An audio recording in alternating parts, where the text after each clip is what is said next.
começamos o nosso direito de família a partir do artigo 1511. É o artigo 1511 que dá abertura para o direito de família no nosso Código Civil. O artigo 1511 ele vem trazer, então, alguns princípios norteadores ao direito de família. Ele traz o princípio da comunhão plena de vida e traz também a igualdade de deveres e direitos entre os cônjuges. Esse princípio da igualdade é um princípio constitucional. Nós sabemos que a Constituição Federal garante e protege a família lá no artigo 226 da Constituição. E aí vem algumas questões relativas à parte burocrática do casamento. Então vamos falar aqui. Casamento é civil e gratuita a celebração. O casamento é civil quer dizer o quê? O legislador, ele, desde uma separação clássica histórica entre igreja e Estado, ele valida o casamento registrado em cartório. É preciso ter a chancela do Estado. Este gratuita é a sua celebração, diz respeito à questão das pessoas que não têm condições de proverem, de pagarem os emolumentos, as custas para a celebração e registro deste casamento. E como é que a pessoa faz isso? O casal, no caso, deve assinar uma declaração de pobreza sob as penas da lei. Mas que nome é esse? Declaração de pobreza. É exatamente desse jeito que está previsto no parágrafo único do artigo 1512, declaração de pobreza. O artigo 1513 é aquele que estabelece a não intervenção na vida familiar e no projeto familiar. É vedado, é defeso a qualquer pessoa de direito público ou de direito privado interferir na comunhão de vida. Quer dizer, está falando para quem? Para a sogra. A sogra não pode se meter na vida do casal. Olha aí, ninguém pode interferir na vida instituída pela família. Você já prepara um quadro, coloca na sala da sua casa, a moldura e bota lá, artigo 1513. Tudo bem.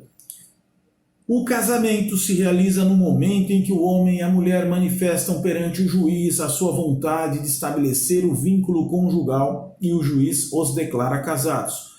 Bom, essa afirmação que está no artigo 1514, ela é muito esclarecedora, porque diz respeito ao momento em que se considera celebrado o casamento. Então, é preciso que nós tenhamos, para dizer que eu tenho um casamento existente, olha aí, não estou falando nem no plano da validade, porque para falar em validade, o casamento primeiro precisa de existir. Então, nós estamos no plano da existência do casamento. Para que o casamento exista, é indispensável o quê? É indispensável a manifestação da vontade, olha aí, a vontade do casal de se receber por marido e mulher. E mais, a celebração, a declaração do celebrante no sentido de que o casal está casado. E eu já complemento aqui essa informação com mais um artigo que diz respeito a este assunto. Que artigo é esse? É o artigo 1535. Eu disse aqui agora há pouco que o juiz declara o casal casado.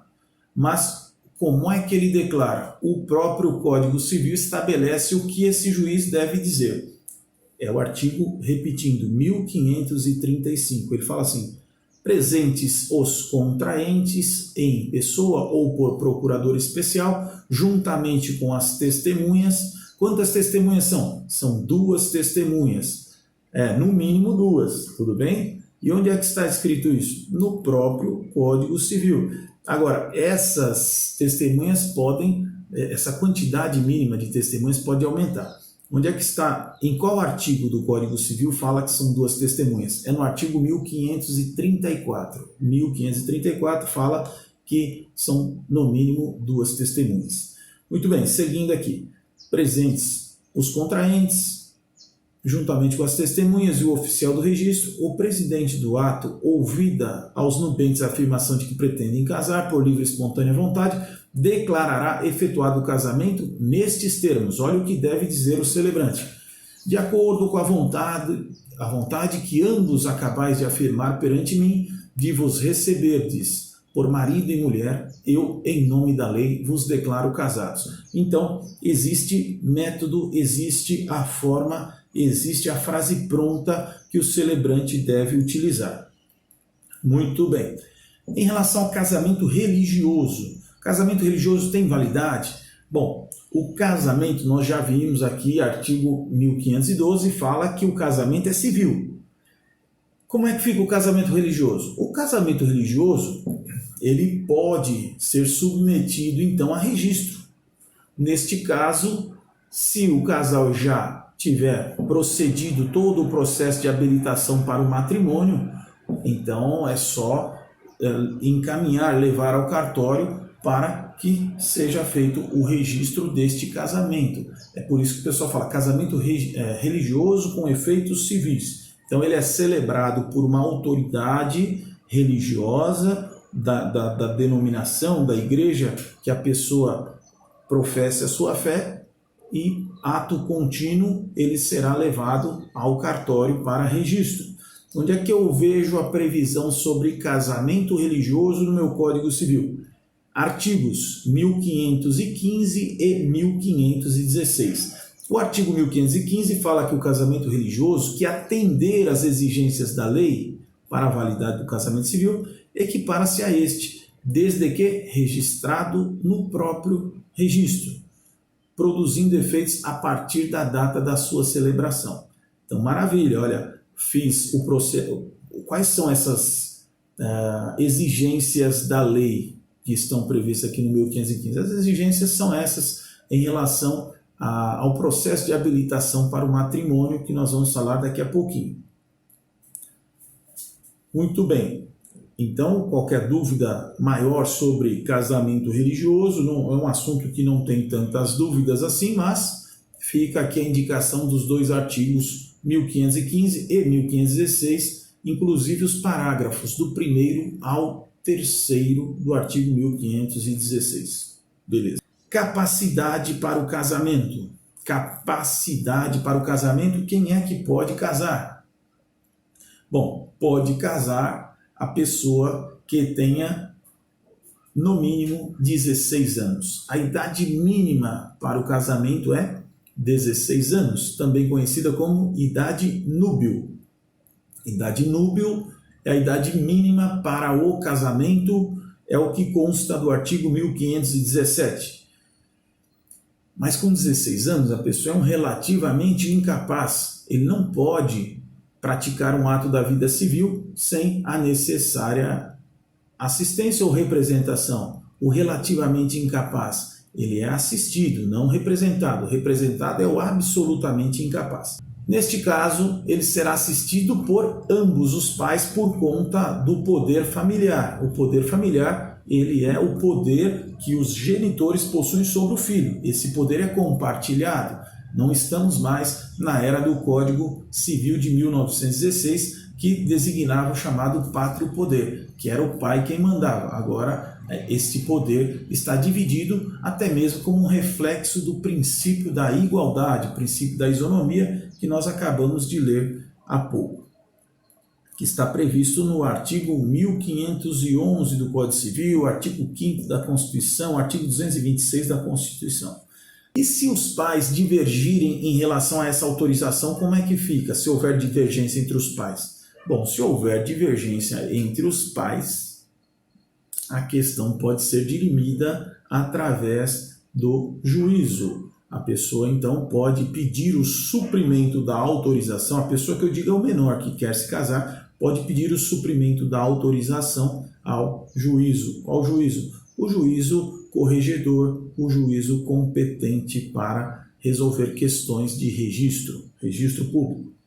O artigo 1520 passou por uma recente alteração, agora em 2019, então se você não tem o seu código atualizado, tome esse cuidado.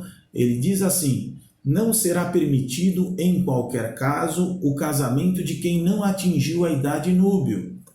Então, de repente no seu código ainda consta aquela redação que não será permitido o casamento de quem não atingiu a idade núbil, exceto nos casos de gravidez. Tinha uma outra questão que era para evitar a imposição de pena. E essa questão já havia sido revogada pelo Código Penal e agora nós tivemos a modificação no artigo também tirando a questão da gravidez. Impedimentos. Impedimentos para o matrimônio. O caput do artigo 1521, ele vem e dá uma ordem, ele dá um comando. Não podem casar. Não podem casar. Não é que ele recomenda, não. Ele dá uma ordem. Não podem casar. Pense assim, se é uma ordem, se houver descumprimento dessa ordem, haverá consequências. Qual que é a consequência? No caso do impedimento, que é uma ordem, eu vou ter a certeza de que as matérias tratadas no Código Civil relativamente a casamento, relativamente ao direito de família, são matérias de ordem pública. Em caso de violação ao impedimento, eu vou ter como consequência a nulidade do casamento. Então, se a parte infringir um impedimento, nós teremos como consequência a nulidade do casamento. Quais são as questões de impedimento matrimonial? Repito, artigo 1521, mas eu já falo no atacado aqui. Falando no atacado, percebam que aqui o legislador ele opta por uma ideia de relacionamentos que são reprováveis pela sociedade, pela nossa sociedade brasileira, pelos nossos costumes, é um tipo de relação que estaria reprovada. Aí nós temos, num primeiro momento, os ascendentes com descendentes, seja o parentesco natural ou civil, não dá para admitir uma situação dessa de incesto. Os afins em linha reta. Quem são afins em linha reta? Nós já estudamos parentesco por afinidade. Os afins em linha reta. Afins são aqueles parentes do cônjuge que passam a ser parentes do outro cônjuge. Então, por afinidade, eu passo a ter vínculo de parentesco com os parentes da minha esposa. Só que ele limita a linha reta, ele não fala na linha colateral. Então, não podem casar afins em linha reta. Então, eu não poderia casar com a minha sogra, muito menos com uma filha que minha esposa tivesse de outro relacionamento. Eu tenho esse impedimento e esse vínculo de afinidade não se extingue mesmo com o fim do casamento. Tudo bem? Que fique bem gravado isso para vocês. E como é que ficaria, então, se fosse uma cunhada? Eu poderia me casar com a cunhada? Poderia, porque ele fala os afins em linha reta, ele não fala os afins na colateral. Cunhada seria uma colateral em segundo grau. O adotante com quem foi cônjuge do adotado e o adotado com quem foi do adotante. Não pode, né? Então, eu adoto um menino e aí depois ele quer se casar com a minha ex-mulher. Isso não é possível, também não é tolerado pelo nosso ordenamento jurídico, assim como não seria se esse meu filho adotado, que é meu filho, já que não há nenhuma diferenciação mesmo, ele tivesse se casado, divorciado, depois eu quisesse me casar com a esposa dele, a ex-esposa. Isso também não é admissível. Não podem se casar os irmãos, sejam eles unilaterais ou bilaterais. Então, irmão não pode. Unilateral é aquele que o pessoal chama de meio-irmão. Só é irmão por parte de pai ou só é irmão por parte de mãe. Demais colaterais até o terceiro grau, inclusive. Bom, colaterais nós sabemos que irmãos são colaterais em segundo grau. Demais, ele fala até o terceiro grau, inclusive, então está limitando ao terceiro grau. No terceiro grau nós temos que tipo de situação? Relação entre tios e sobrinhos. Então, não é possível um sobrinho se casar com uma tia, como regra. Mas, excepcionalmente, olha aí que beleza, anote aí, existe um decreto-lei que não foi revogado, ele é o decreto 3.200 de 1941. Esse decreto estabelece que, caso sejam feitos exames que comprovam que não haverá nenhum prejuízo, não haverá a chamada turbação sanguínea, turbatio sanguinis. Se não houver nenhum tipo de prejuízo para a prole eventual, ou seja, se da descendência daquele casal não houver nenhum tipo de problema congênito, dada a proximidade pelo parentesco, então o impedimento desaparece. Então é possível que este impedimento em relação aos colaterais de terceiro grau seja afastado. Não pode também se casar o adotado com o filho do adotante, porque o adotado ele entra no seio da família como filho, então eles passam a ser irmãos. Então irmãos não podem se casar. O inciso 6 fala que não podem casar as pessoas casadas. Quem já é casado não pode se casar. Logo, uma pessoa que esteja separada, de fato ou judicialmente, ela ainda mantém o vínculo matrimonial. Logo, ela não pode se casar. Está impedida para o matrimônio. O cônjuge sobrevivente com o condenado por homicídio ou tentativa de homicídio contra o seu consorte. O que o legislador trata aqui é a hipótese da barbárie. Ele quer vedar, então, aquela possibilidade de alguém matar outra pessoa para ficar com seu cônjuge. Então, nós estamos falando aqui, obviamente, de um homicídio doloso. Olha aí. E não é só o homicídio consumado, ó. Homicídio ou tentativa de homicídio. Então, homicídio consumado ou tentado do cônjuge, eu não posso, então, matar um sujeito para ficar com a mulher dele. Ou tentei matar e depois eu me caso com a mulher dele, também não posso. Isso se eu fiz de forma dolosa. Por outro lado, se este homicídio ocorrer de forma culposa, admite-se este casamento, admite-se o afastamento deste impedimento. Falaremos sobre as causas suspensivas. Causas suspensivas. Causas suspensivas. Elas estão previstas no artigo 1523, 1523 do Código Civil. Diferença entre causa suspensiva e impedimento. Nós vimos que no impedimento o caput do 1521 fala: não podem casar, é uma ordem. Aqui o caput do 1523 diz: não devem casar. Não devem, é uma recomendação, é diferente. Não devem casar. O objetivo das causas suspensivas é evitar prejuízo financeiro, prejuízo material a terceiros. Dos 4 incisos nós temos essa situação. E um deles diz respeito à questão da paternidade, para se evitar a dúvida em relação à paternidade. Vamos ver as hipóteses. Primeira hipótese fala do viúvo ou da viúva que não fez a partilha, não deu a partilha dos bens para os filhos. Ele não está impedido de se casar.